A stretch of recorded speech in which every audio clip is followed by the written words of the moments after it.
Welcome into the final episode of this season of Cronkite Sports Live. I'm Jack Harris, joined by Braden Bell. And Braden, we are coming to an end. You know what they say about the cliches: one door closing, another opening. A tissue box here. Oh, don't cry because it's over. Just be happy that it happened. Okay, Jack Harris. For those of you at home, he's known for two things: always looking good. That's right. You've got that checked off, and providing cheesy cliches. So you've we done all, both things in the first 10 seconds. We all have something in this life, and those are mine. So I don't know where we go from here, but I guess we'll talk sports. I don't know.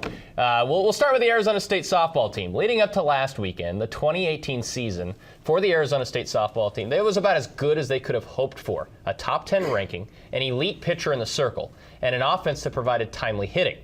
Heading into Sunday, a win against arch-rival Arizona, it would have been just simply another great storyline in this smooth-sailing season. But if you know anything about sports, sometimes the script can be flipped in a blink of an eye, or in this case, the swing of a bat. It all came down to this: the rubber match between the Arizona Wildcats and the Arizona State Sun Devils. After dropping Saturday's contest 4-1, ASU needed a victory to not only win the series, but also increase the school's lead in the Territorial Cup Series. Leadoff batter Kendra Hackbarth got the offense rolling for the Devils with a double off the very first pitch she saw. Hackbarth eventually got all the way back home after shortstop Jade Gortares reached on a fielder's choice to second base, putting ASU up early 1-0. For the following 5 innings, the game turned into a pitcher's duel as both starters were relentless in their efforts.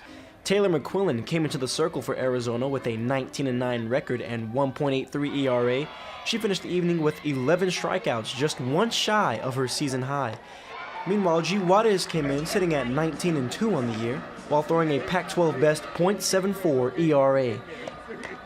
Wildcats first baseman Alyssa Palomino not only got a hit on the lefty, but a 2-run bomb that put Arizona up by 1 in the top of the 6th. The score remained the same going into the bottom of the 7th, with redshirt senior Marissa Stankiewicz stepping up to the plate for Arizona State. She put up an admirable at-bat and eventually went the distance.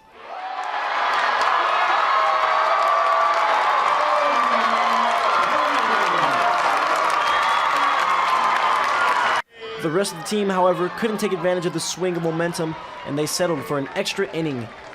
In the 8th, a single to center field allowed 2 Arizona runners to score, putting the Wildcats back on top 4-2. In the bottom of the inning, Morgan Howe singled to keep ASU's hopes alive, but it wouldn't be enough. Final score, 4-2 in favor of Zona. The stinging defeat took a toll on the Devils. This taste of, losing, we're not accustomed to it and we don't like it, and I think that once we taste it right now, we're gonna flip the page and we're gonna only get better from here.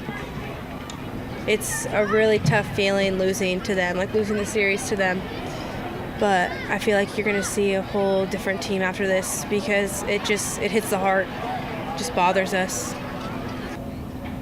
We're a good team, and I don't think we know it, and I don't think we walk around like it as much as we should. We're great, and it's just a matter of playing great every single day, even at practice, even on your off days. Biggest thing to take away is just, this is a really disgusting feeling.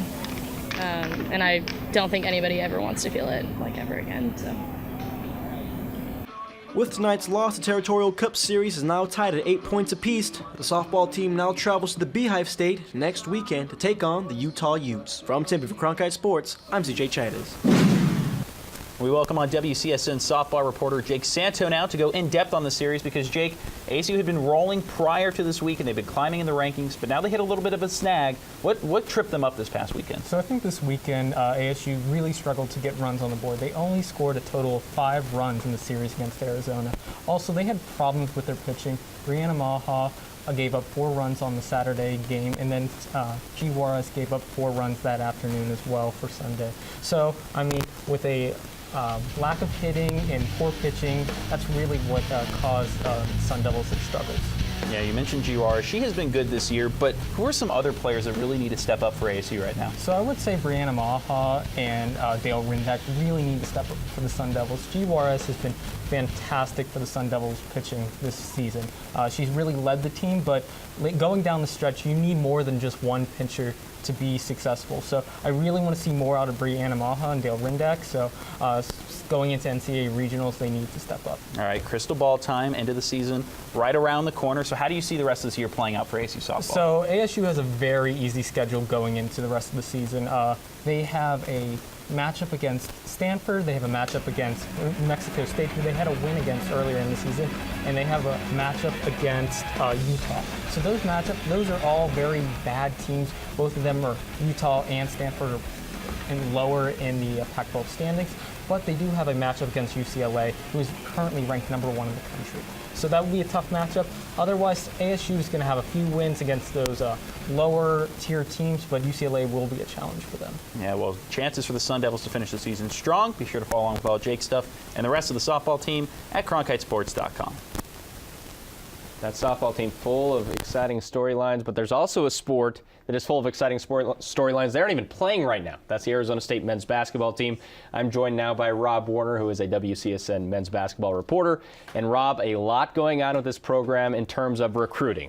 Historic recruiting class coming in for Bobby Hurley, and what has he been able to do so well, and how is this class going to stack up in terms of things we've seen in the past? Well, this is already, it looks like by 247, by their standards, by their rankings, this is going to be the best ranking, best recruiting class in Arizona State history. Wow. 8th nationally, as you see there on your screen. This is one of the best. This is the best class they've ever had. They did it because Bobby Hurley has done such a great job in the past recruiting. We saw the best class ASU's ever had is when James Harden came to Arizona State. He was in the 07 class. And the beard. And you look at some of the numbers on that list, and the ASU went down into the mid-70s recently. Right now being 8th nationally because of Bobby Hurley and what this team was able to do last year, getting up to the #3 national ranking in the country. They did some amazing things last year, and I think Bobby Hurley's getting some ground to keep building in Tempe, and I think you're going to see next year be even better than this year. We were talking about this off air. I mean, they're up with the likes of Kansas, Kentucky, Duke. I mean, they're right there with the big boys right now in terms of recruiting. Pretty remarkable what they've done. So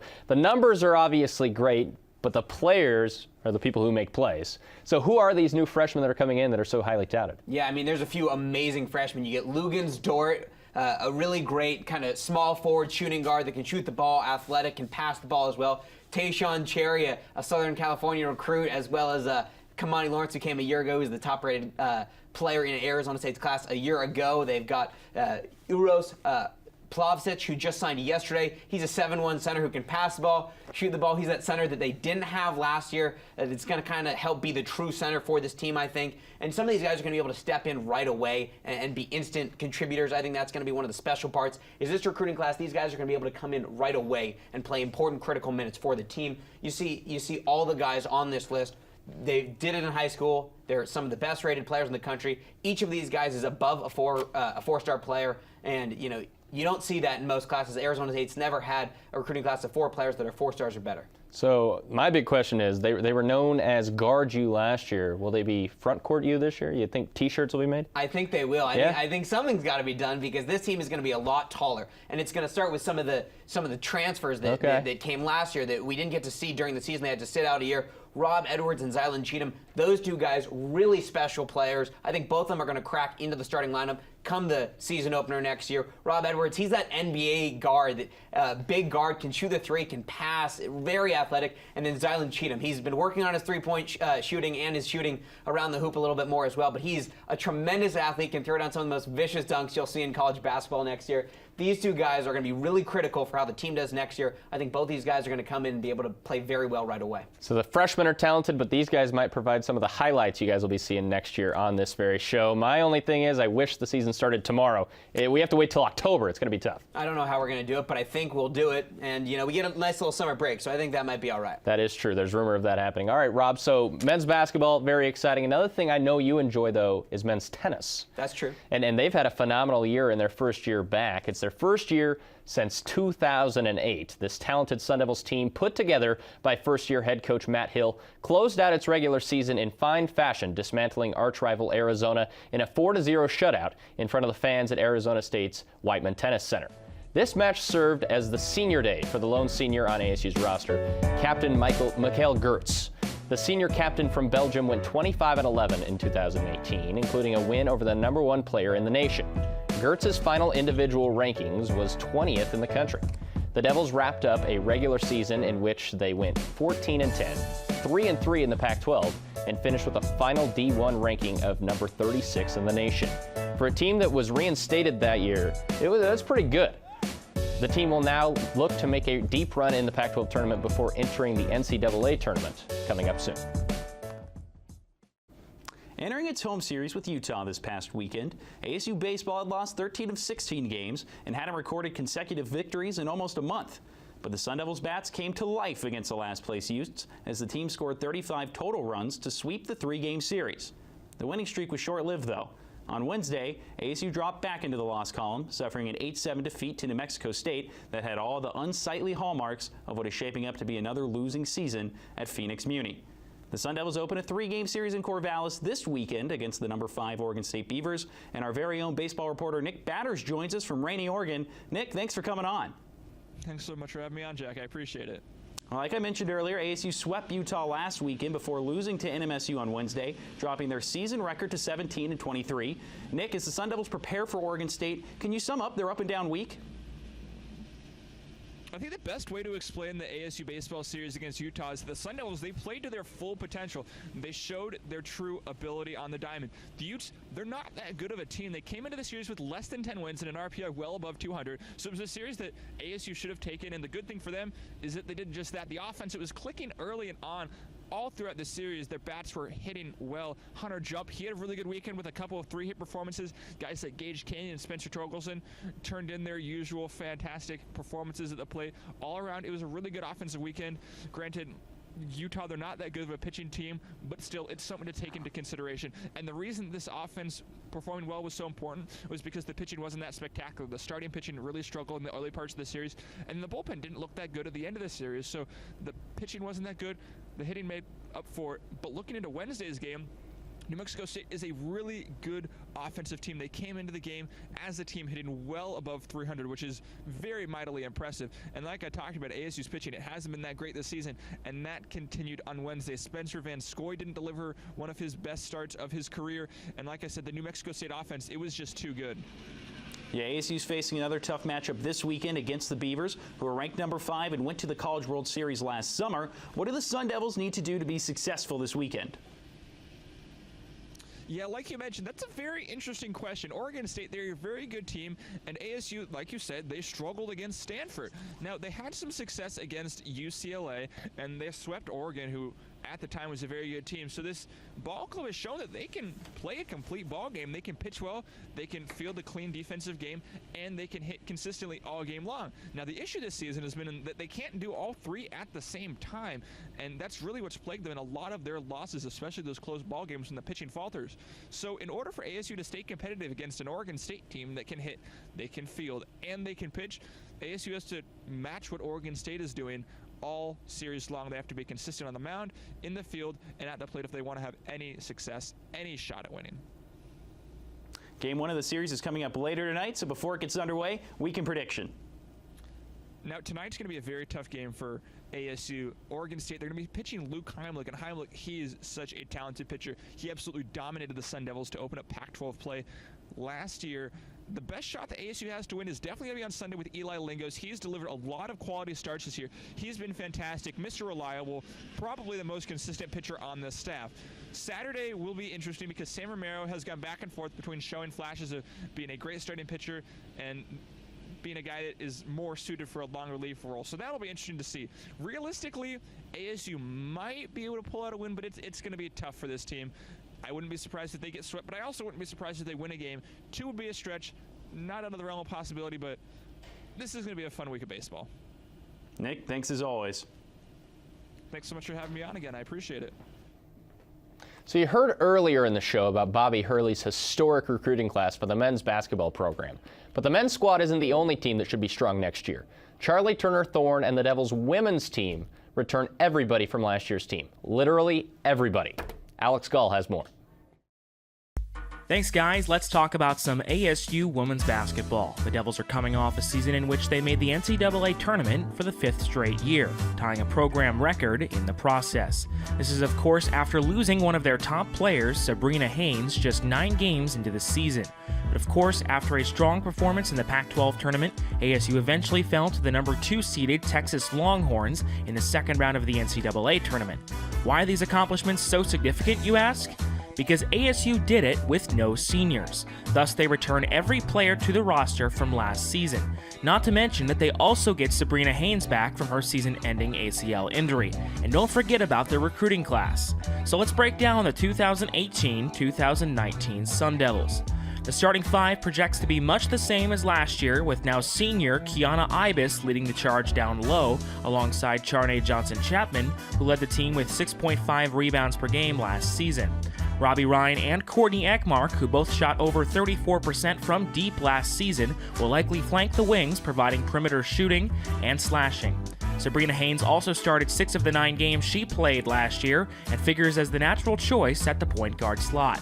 But it's not the starting lineup that might end up being the hallmark of next year's squad. ASU didn't have much depth last season, and it hurt them when playing experienced physical teams like Texas. This will not be the case this upcoming season, especially because the bench will mix last year's standouts Riley Richardson, Kiara Russell, and Jamie Rudin, with strong recruiting class arriving in Tempe this fall.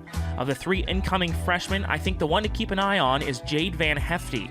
One thing ASU struggled with against some of the Pac-12 powerhouses last season was the lack of a consistent post-scoring presence other than Kiana Ibis. As a versatile 6'1 forward, Van Hefty will have a chance to complete a dominant front court for the Sun Devils. It's also worth noting that Van Hefty continues a strong tradition of recruiting out of the land of Lincoln, joining Katie Hempen and Sophie Bruner as ASU recruits hailing from Illinois. If ASU could compete strongly in the NCAA tournament with no seniors last season, I believe it's very fair to have lofty expectations for next season. Charlie Turner-Thorne will have a very deep and battle-tested squad with contributors both old and new. I believe they will challenge for the Pac-12 championship, compete in the NCAA tournament, and have a legitimate and realistic chance to make the program's first Final Four in program history. Back to you guys at the desk. Well, it's time for one last social media segment this season, and for it, we bring in a very, very special guest all the way from Los Angeles, California, Eliav Gabay. Eliav, how are you doing, man? I'm good. I had to make the trip out. Come on, guys. It's the last one. That's right. Yes. Quite a bit of dedication or lack of smarts. How's your gas mileage? Is good? It's a long bad. drive. It's bad, but it's worth it. All right, whatever you say. I'm going to make it worth it. I'm going to make it worth it. How about that? Is that fair? Yeah, we'll see. Okay, so let's see. First tweet comes from Len in Salem.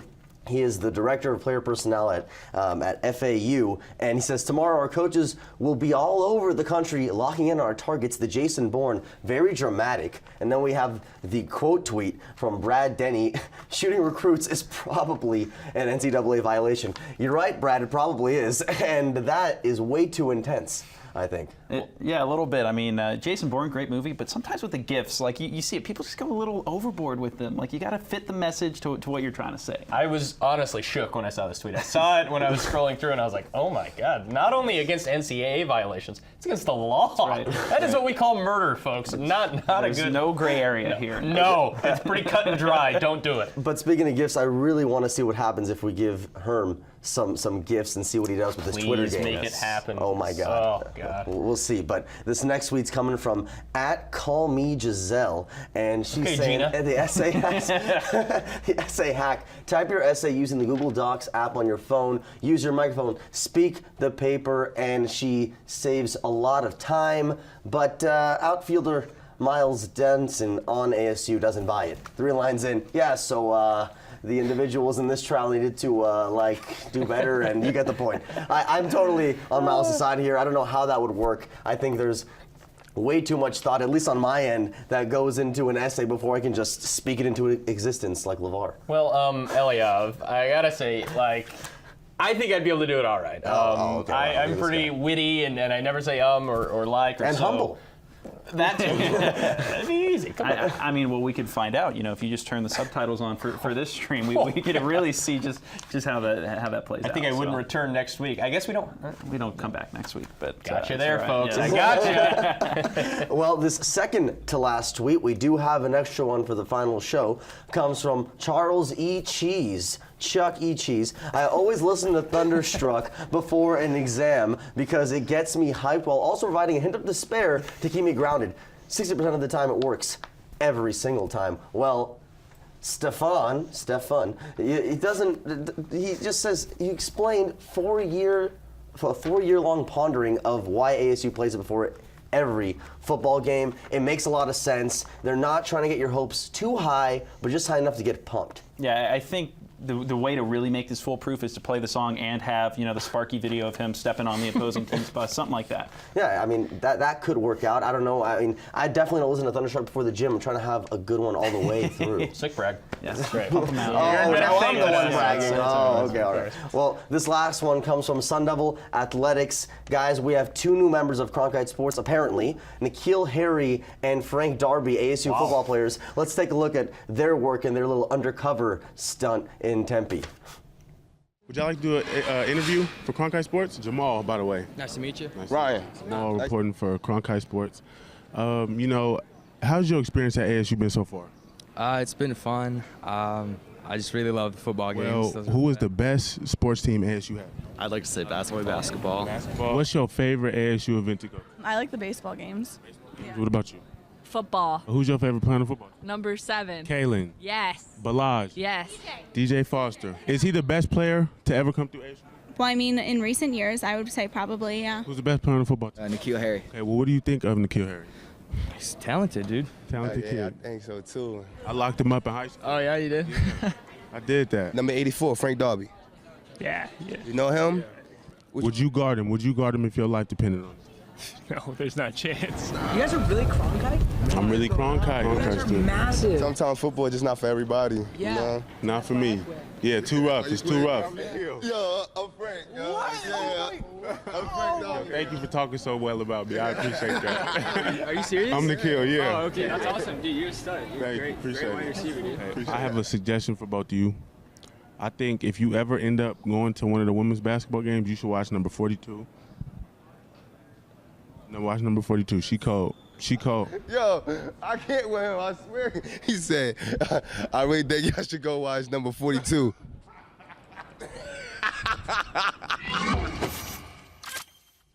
A great job by our new Cronkite Sports reporters, except I was disappointed at the end with Nikhil showing a little bit of bias there for Kiana Ibis. But other than that, it was good. His ethics may be a little flawed, but he makes up for it in catching the football and running and being a leader. Everything that we do. Although, right? they said that they were going undercover. I don't know what kind of undercover that was. Nikhil was just wearing a ball cap and glasses. Like, how did more people not recognize him? That's what I want to know. Shame on you, average students at Arizona State University. Awful job. All right, Eliab, not an awful job. You did pretty good. Coming out from California. I gotta ask though, do you like rivalries? I love rivalries. I love rivalries too, and so does everyone else. Arizona and Arizona State, they're battling it out for the Territorial Cup, and the competition has been neck and neck all year long. With just a few events to go, Henry Steiner has your update on the competition.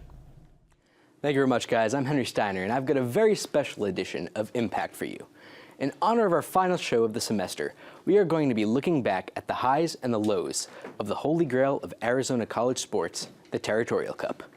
Currently, the 2017-18 Territorial Cup is shaping up to be one of the best cups in years, with the University of Arizona and Arizona State currently tied at 9 points apiece. The first event is, well, the most known one, men's football, where Arizona State University beat Arizona 42-30 in Tempe last November.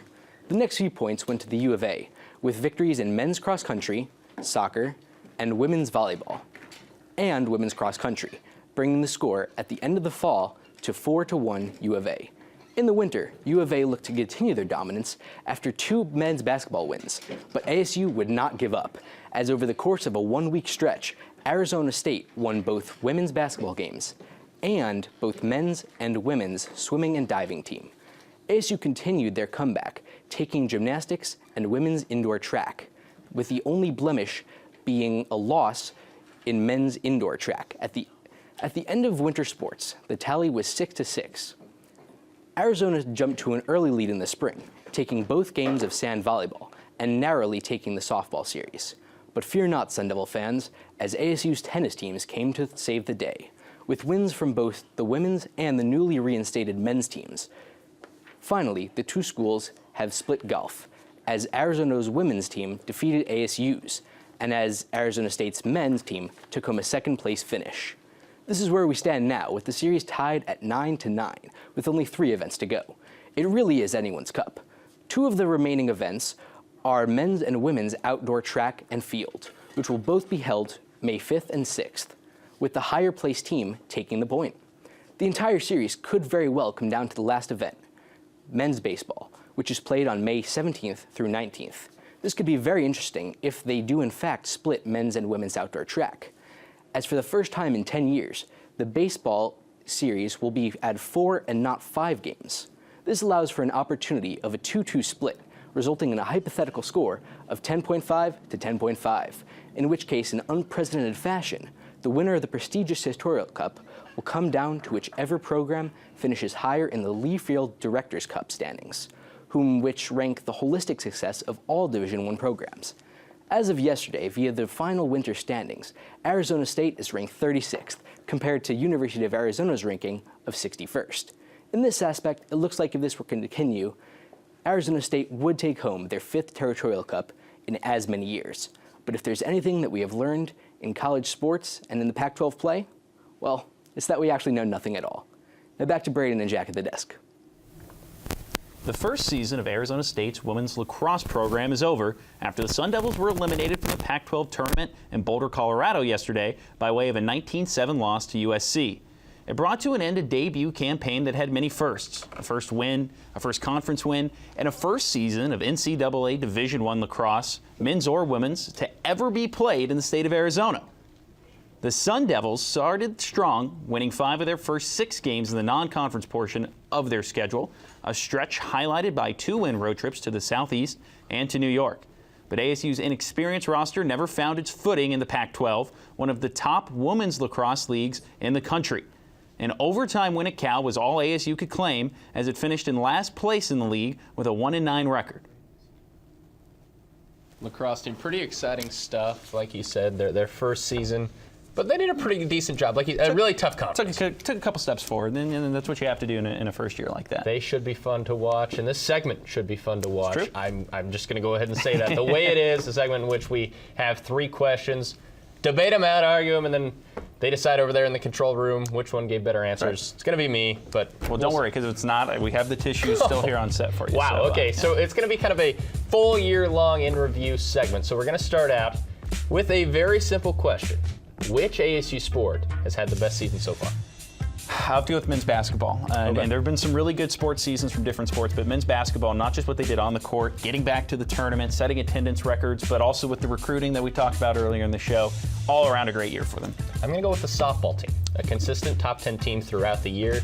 Probably the best individual player, in my opinion, for a team sport in G. Juarez, out there in the circle for the Sun Devils, and they should be a force, possibly have a chance to go to Oklahoma City. Good shout by you, but we'll go back to basketball real quick. We talked about all the new players coming in, both recruits and transfers. Which one has you most excited? We've got Cherry Fever. Give me some Tate Cherry, man. He should be a lot of fun to watch, and you heard early in the show how great this recruiting class is. Cherry, of course, that top guy, so I can't wait to watch what he can do down low for this team. I might have agreed with you, but Rob Warner says that Rob Edwards is an NBA caliber guard. I'm excited to see him at 6'4". I mean, he was a great scorer at Cleveland State. He could be a great scorer at Arizona State, too. Yeah, that NBA comparison. No pressure, Rob Edwards. Okay, last one. What was the biggest storyline in ASU athletics this year? Because there were some big ones. There were some big ones, but none was as big as the Herm Edwards hiring and the institution of the new leadership model. It's going to set a precedent for how the football program goes forward for years to come. It's going to be very interesting to see how it plays out. Very innovative. The 3-peat this year for Arizona State. That probably would be my biggest storyline, but I'll stick to sports, I guess.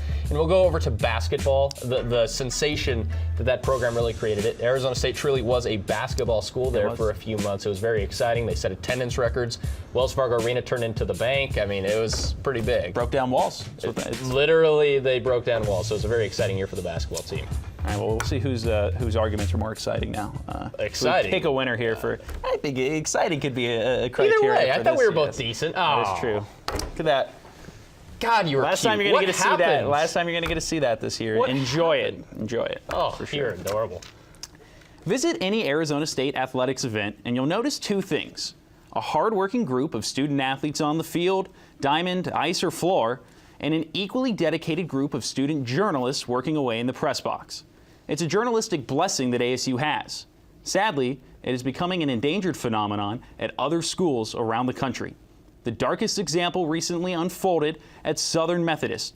where its student newspaper is being absorbed by the school itself and losing its objective independence in the process. The very principle it and other student media organizations, such as this one, are built upon.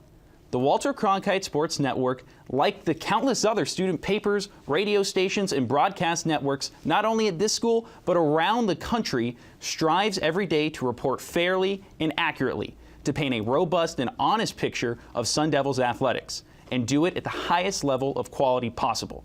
Every time you read, watch, or listen, you aren't only supporting our network, but are helping the noble effort to save student newsrooms. Simply put, we couldn't be more grateful for it. And that's the way it is. That's extremely well said. We will always back pressing on. Support student journalism. All right, top plays. Top 5 years, or top 5 plays of the entire year. I can't even speak. I'm so excited. We'll start with Trey Holder at that place I call the bank, putting away USC with a bank shot with less than 2 seconds to go. It was a huge win for the Sun Devils. So clean off the glass. Yes, let's go to number 4 there. We're going way back for this highlight, back to the fall football season. I still don't know what's more surprising, that CJ Love, or French Love, makes this catch. I can't even say his name right. Or that ASU wins. They beat number 5 Washington. The fans stormed the field. It was the highlight of the football season for sure. We've both had bumps so far in our first 2 top plays. G. Juarez had no bumps in this game. A no-hitter against BYU. She's been phenomenal all year long for the Sun Devils, but this was perhaps her best moment, so far at least, no hitting the BYU Cougars. Look at all those zeros up there on the scoreboard at Farrington. Lots of zeros. A guy who doesn't put zeros on the scoreboard, puts crooked numbers on the scoreboard, is Spencer Torkelson. With this home run against Washington State a couple weeks ago, he breaks Barry Bonds' freshman year home run record at the school, and as Coach Tracy Smith accurately put it, Barry who? Wow. All right. Beyonce once said, if you like it, you should have put a ring on it. Zahid Valencia loves wrestling. Put a ring on it. Won the national title. 32-0. I mean, the man was literally perfect. Give him a lot of props. And a big-time moment for him. A pretty easy decision to be the top play of the year because Zahid Valencia was just that great. He was that great. Top plays. The plays were that great, too. And this season has been a very good season of Cronkite Sports Live as well. Braden, I've had a lot of fun doing it. Oh, yeah. Yeah, a lot of fun. And, of course, thank you for putting up with me at this desk. I know it's not easy. I do my best, really. You've done a decent job, I would say, of dealing with it. You got mad a few times. Also, big thanks to everyone else that has helped out throughout the club. We couldn't do it without you. And the viewers at home, like Jack said, you're really doing a lot by supporting this show. And we'll be back. This is not an end. This is just a so long for now. August comes around. We'll be breaking out new shows. Could be new guys at the desk, but it'll still be a solid product. We promise you that. So enjoy your summer. We will see you in August. Thanks one more time for watching Cronkite Sports Live. We'll see you soon.